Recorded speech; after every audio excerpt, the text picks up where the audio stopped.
প্রথমেই আজকে আমি একটা কালো ক্যারি দিয়ে শুরু করছি।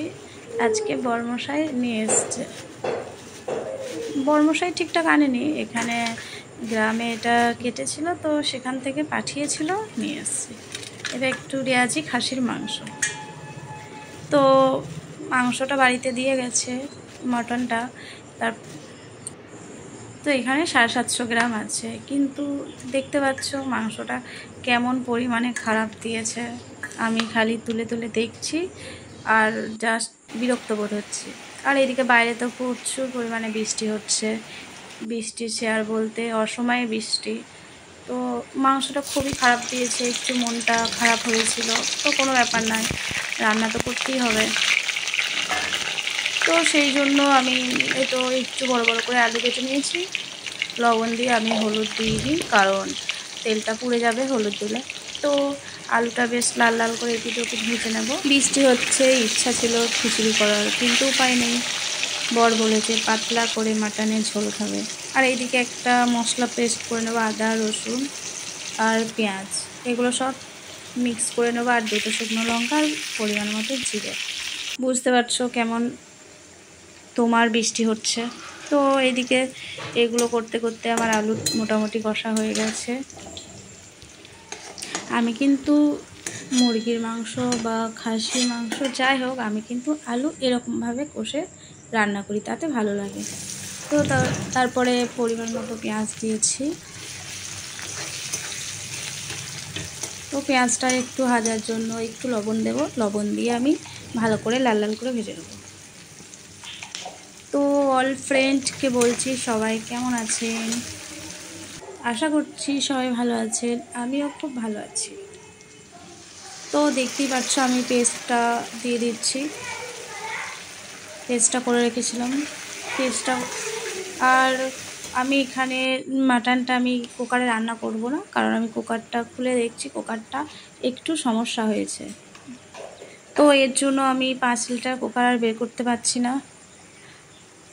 তো আমি কড়াইয়ে কষিয়ে করব। তো তারপর আমি কাশ্মীরি লঙ্কা দিলাম। এদিকে বৃষ্টি দেখতে দেখতে ফোড়নে তেজপাতা, শুকনো লঙ্কা, জিরে সব দিতে ভুলে গেছি। পরে মনে পড়লো যে আমি তো কিছুই দিইনি। তো কোনো ব্যাপার না, খেতেও অসাধারণ হয়েছিল, খেতে খারাপ হয়েছিল তা না। তো মশলাটা অনেকক্ষণ ধরে কষার পর আমি এরপর মাটনগুলো দিই। তো এখনও দেখো বুঝতে পারবে মাটনগুলোর কী অবস্থা, জাস্ট কুটি কুটি হয়ে গেছে। তো টেস্ট ছিল কিন্তু। তো লবণ দিইনি, লবণ ছাড়াই আমি ঢাকা দিয়ে কিছুক্ষণ মতো কষে নেব, তারপর লবণ দিয়ে কষবো। তো ফ্রেন্ড, আমার এই ভিডিওটা কেমন লাগছে কমেন্টে জানাবেন।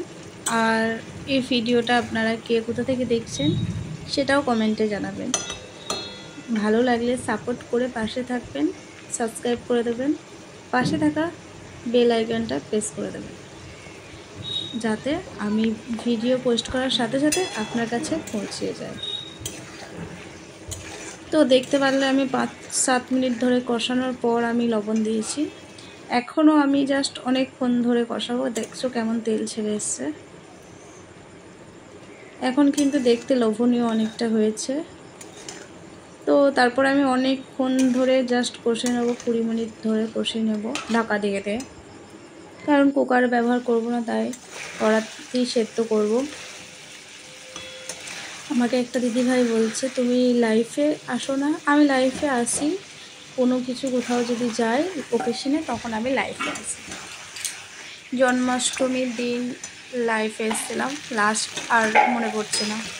তো অনেকক্ষণ কষাকষি করার পর আমি আলুগুলো দিয়ে জাস্ট বেশিক্ষণ কষবো না, আলুগুলো দিয়ে আমার একটা ওখানে গরম জল বসিয়ে দিয়েছি, আমি গরম জল অ্যাড করবো।